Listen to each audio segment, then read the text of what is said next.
છે તે પ્રમાણે કે અમે 20 કરોડના કામો લાયા, અમે 30 કરોડના કામો લાયા.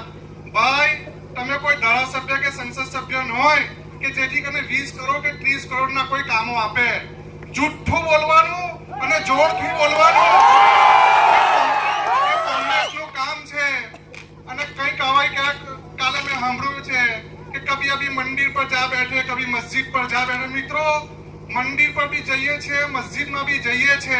कभी हिंदू से मिल बैठे, मुसलमान से मिल बैठे, कभी सिख से मिल बैठे, कभी ईसाई से मिल बैठे, और पुष्पा बहन और मदन बाबू को जिता बैठे. मुस्लिम आगेवान ने कीधुं હતું કે કભી મંદિર પર જા બેઠે, મંદિર પર મસ્જિદ પર જા બેઠે, એનો સીધો મારો આ જવાબ છે. એટલે મિત્રો, મેં આગળ પણ કહ્યું છે કે આપણી ભાજપ સરકારે મુસલમાનો માટે જે કર્યું છે ને મિત્રો, જો ગણાવવા જાઉં તો આખો દિવસ નીકળી જાય એટલો પણ ઓછું પડે. જે હજની મેં વાત કરી છે એ કોઈ જુઠ્ઠાણું નથી. તમે જોઈ શકો છો કે કોંગ્રેસના રાજમાં 3.5 રાજ્યો જટાતા. જ્યારે આપણી મોદી સરકાર આવી, ડ્રો સિસ્ટમ લાયા અને જેની પણ લંબે પુકારી હશે તે ડાયરેક્ટ 3.5 રાજ્યો પરથી આજે અમે 25,000 હજી ગુજરાતમાંથી જઈ રહ્યા છે. એનાથી ખૂબ મોટી ખુશીની વાત શું હોઈ શકે?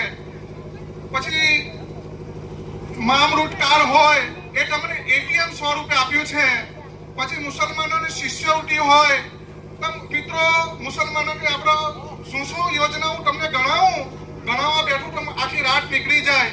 મારું તો બસ આટલું જ કહેવું છે કે આપણા પુષ્પાબેન અને મડાલ બાબુને જંગી બહુમતી